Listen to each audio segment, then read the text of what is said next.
Hi, it's 7:15 on Sunday evening, and I'm standing at the bottom of Port Meadow, the south end. It's later than I normally do videos, but it's still a very hot evening, and a lot of people are out doing all sorts of things, including dog walking. And I've seen some who I'm fairly sure are going to be doing some wild swimming. So I thought I'd just wander around Port Meadow, look at its parched state. I did a video on the parched state of the university parks this afternoon, and Port Meadow is, well, it's not as well kept as the university parks, but it's a different kind of space. A lot of the parks is basically a big lawn, so it's kept flat and it's mowed to within an inch of its life. Port Meadow is scrubby and it's grazed by the cattle that the freemen are allowed to, or cattle and horses that the freemen are allowed to have on it. But I've certainly never seen anybody run a lawnmower over Port Meadow. It's kept in a different way, managed in a different way. But it's loved by people who live near it. And as they say, the countryside invades the city in Oxford. There are green corridors from all over that will take you to Port Meadow. And once you're in it, you've got room for a lot of walking and, if you want it, a lot of swimming. So let's just wander around and see what sort of things are going on.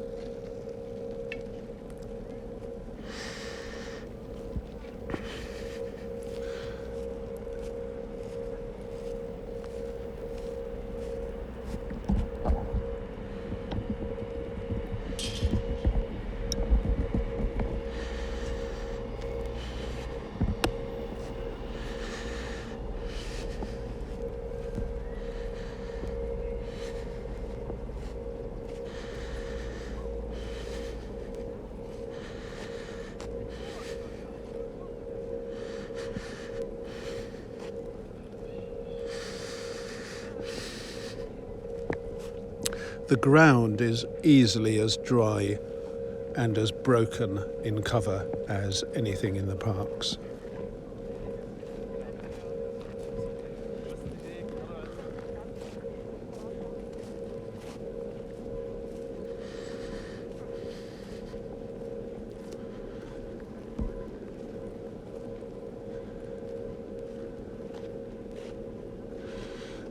That said, there are spots, quite big spots actually, where it's remained greener. And remember that quite often the middle of Port Meadow remains flooded until the middle of July.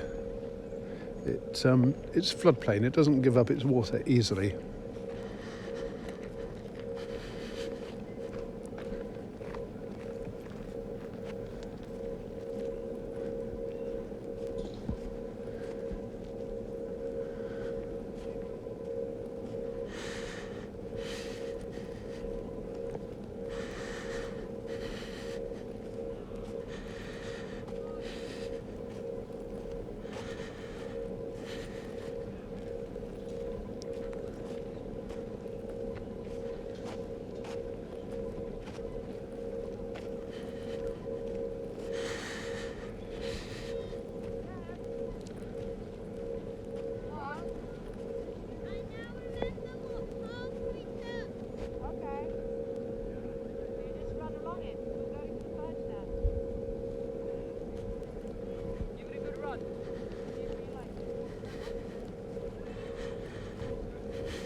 So there's some sort of party going on over there.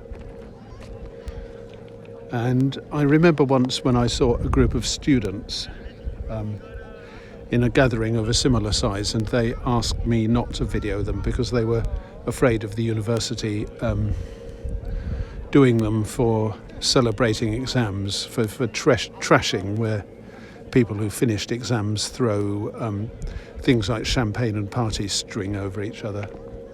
University takes that and the ensuing mess very seriously, doesn't like it, and the students didn't want to risk being recognised, which is fair enough.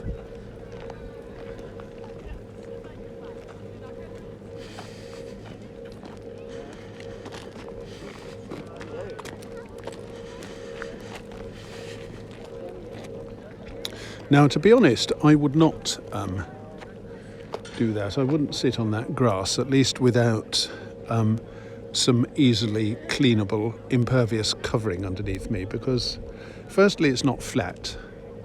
Secondly, it's likely still to be marshy in places despite the drought. Thirdly, there are stones. Fourthly, the freemen are allowed to graze their cows and horses, so there's cow dung and horse dung. And fifthly, there are thistles and other prickly things. So it isn't a place that I find it comfortable to sit. On the other hand, the University Parks is. The University Parks is pretty much top-notch in that regard. And I'd say that the runners-up are probably the Grandpont Park, or is it Hinksey Park, off Lake Street, and Florence Park.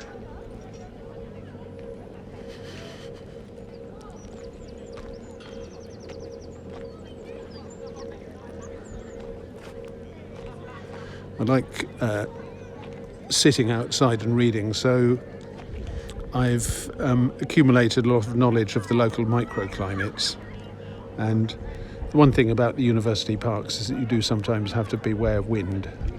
Florence Park has more walls.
Now that I hadn't expected.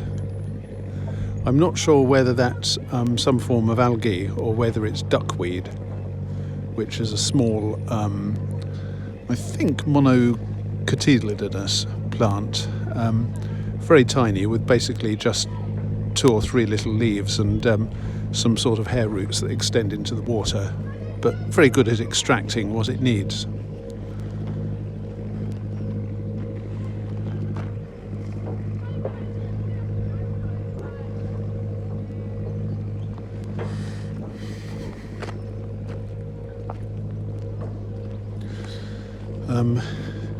If it weren't for the sky and the boats and all the rest of it, it would remind me of one of the scenes at the end of H.G. Wells's Time Traveller, when he gets to this future Earth where it's just cold winds and darkness and algae in the water and giant crabs whose feelers land on his ear and give him a dreadful qualm.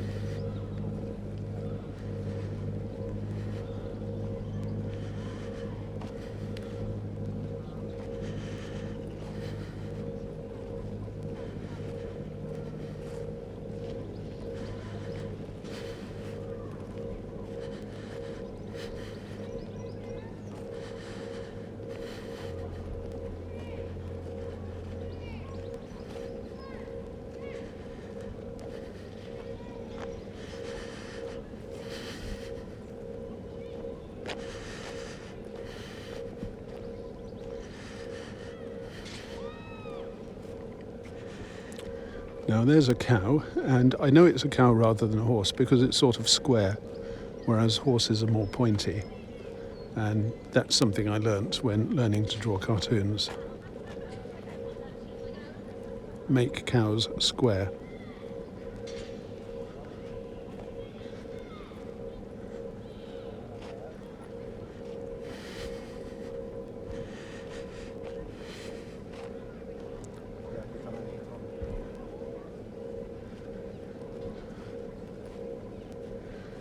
And I am very cautious about cows because I once got surrounded by a herd of about 30 of the things when I was walking through a footpath it was either Sunningwell or Bayworth around Boars Hill.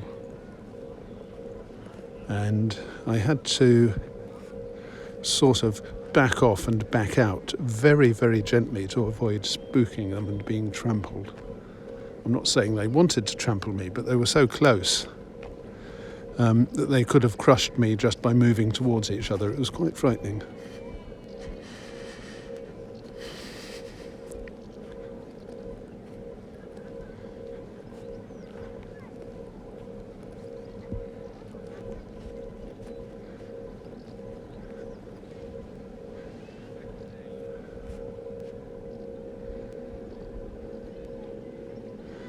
That's the way I came in, and Oxford University, I see the aesthetics department still hasn't had any input. Those are the infamous Castle Mill flats.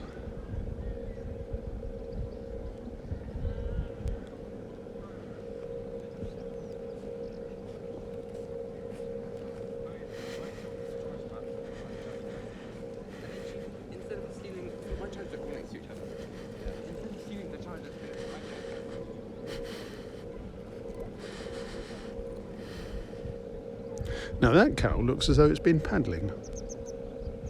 And I remember one thing that I learnt in geography at school. I'm not sure that I learnt much useful geography at school because it was probably too colonial. But don't cows get hoof rot from immersing their feet in water?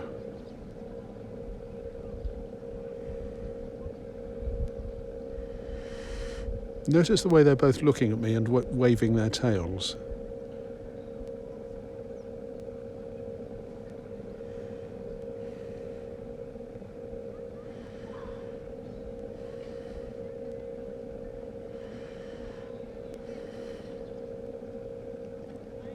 And that one is sniffing the flanks of the one to the right of it. I don't know what that means in cow language. Maybe they're lovers.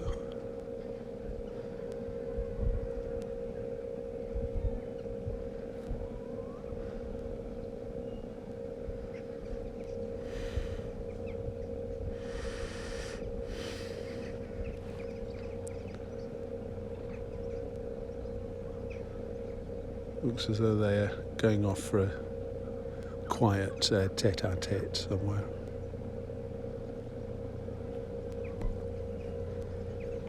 So I'm going to risk passing them and hoping they don't run back and trample me.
There's a swan.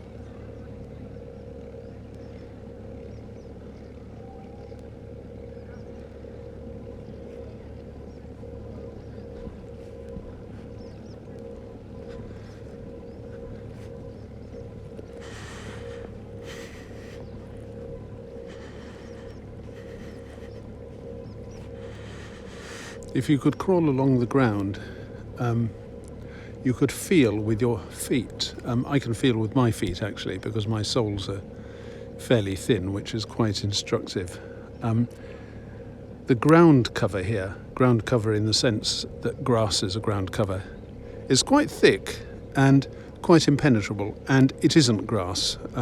There's a lot of groundsel in places, and I think maybe a bit of peppermint, and I think that's silverweed, which is a member of the rose family with rather nice ferny looking leaves with sort of silver fur on them. Can't remember the Latin name, it might be potentilla.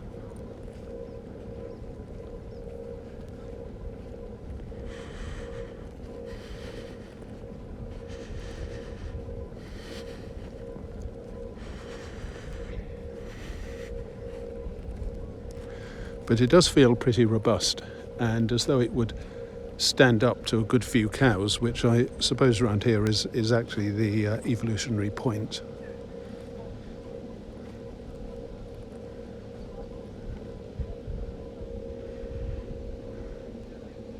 That's the sun, and apparently it's due to explode in about 1 billion years' time, so we've got time to enjoy the evening.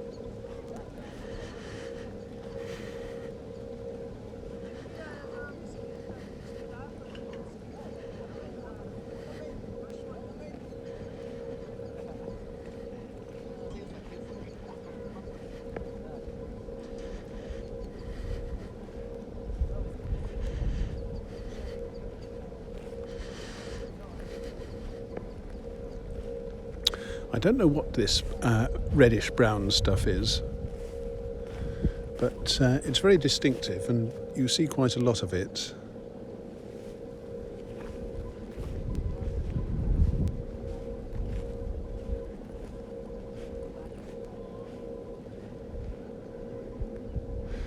So that's the Thames going north towards Wolvercut, and then it curves round to Aynsham.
Oh, that's a little bird ahead of us. I'm not very good at bird identification, but it looks like a tiny sparrow. It's a sort of same sort of general shape. Bill is probably entirely different though. It's on the grass just to the left of the dirt track.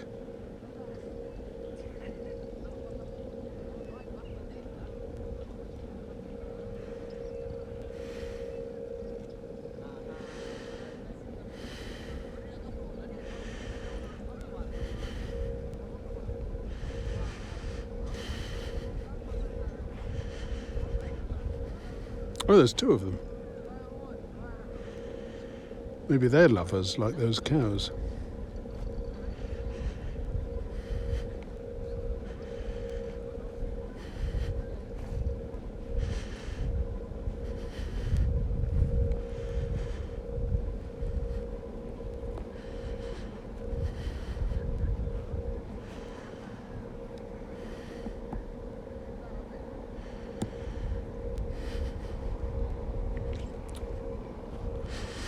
The trouble with British birds is that they're all small, brown and round. So it's quite hard to tell one from another. If they do the same thing as the tropical birds and adopt some interesting colours, it would be much easier to identify them.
And I feel a bit sad for this evening. There was a famous summer evening and indeed summer afternoon in 1862 or 1863, I think, when Lewis Carroll and Alice and a companion took a boat to Godstow, and Carroll reputedly told the first version of what would become Alice's Adventures in Wonderland. And that evening will always be remembered, at least by people like me who like to popularise Alice. But this evening, is anybody here doing anything that's going to be remembered in 100 years' time or 150 years' time? Probably not. The evening will just dissolve into history and never be known.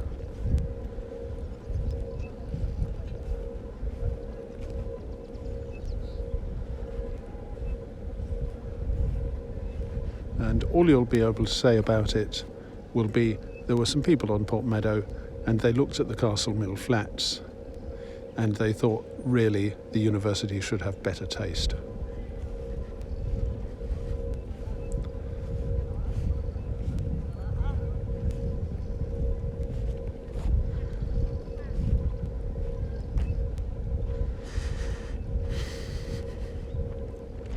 One of the things I love about Oxford is the way that some past events or some past dates feel as though they're tied to the present day by threads such as the Alice connection that I've just mentioned. And Oxford is so rich in ideas and people who have had ideas and done interesting things that there are any number of such threads. But I don't know whether any of them will ever apply to this particular evening and this particular area of Oxford.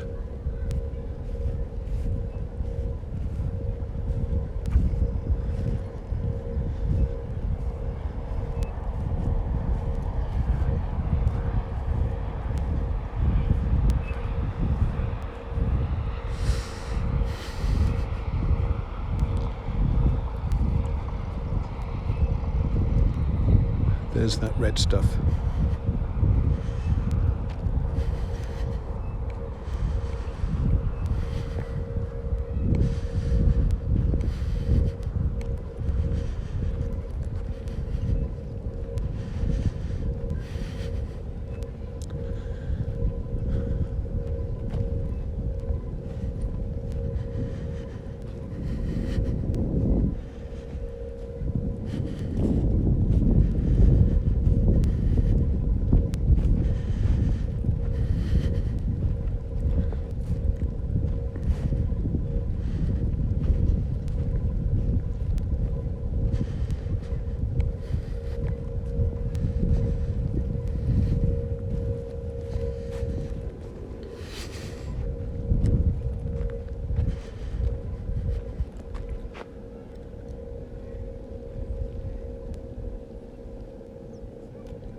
I was reading a short story last night, a science fiction story called Aristotle and the Gun by L. Sprague de Camp, and it concerns a physicist who's invented time travel, and he wants to accelerate the development of natural science, of physics and chemistry. So he decides that the way to do it is to persuade the most influential philosopher ever, Aristotle, that he has great ideas, but he needs to verify them experimentally. Apparently Aristotle had 2 wives, and yet he never thought to count either of his wives' teeth when he was asserting in a book the number of teeth that women had as compared to the number of teeth that men had. So our time traveller assembles a chiton and other appropriate items of classical Greek clothing, gets together some coins, activates his machine, and gets hurled back through time to the time of Aristotle, where he emerges in a tree and falls to the ground on the Macedonian plain, not very far from the river Bottais. And I think this is pretty close from L. Sprague de Camp's description, and L. Sprague de Camp was a pretty careful writer. He wrote about archaeology and history. I think this is pretty close to what the Macedonian plain would have been like. Dry, stony, lots of thistles, not much shelter. Not sure about the cows.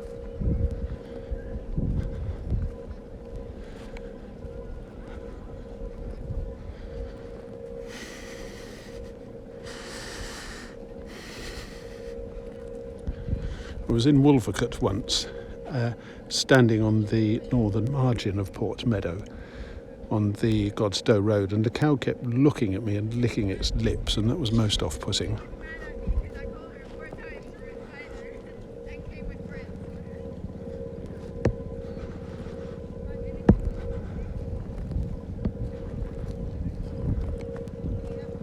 I felt like shouting, "McDonald's, McDonald's."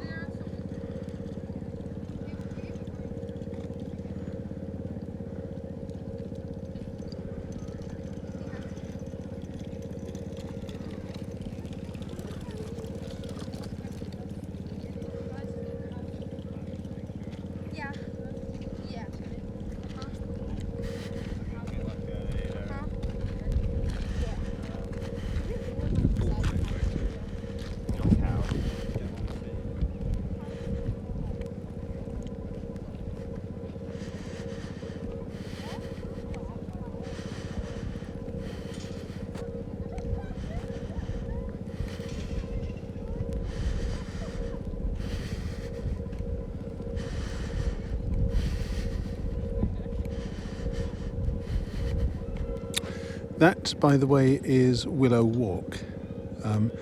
That is the southern edge of Port Meadow, and I did a video earlier this year, maybe in March, where I walked along it picking nettles, and then I went home and showed you how to cook them.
Damn it, I don't have enough hands for that. sorry, I don't have enough hands for this. Are you able to?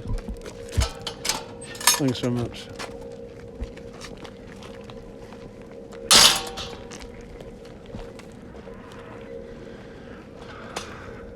So this is me just outside Port Meadow on Sunday at what is now 7:55. See you next time.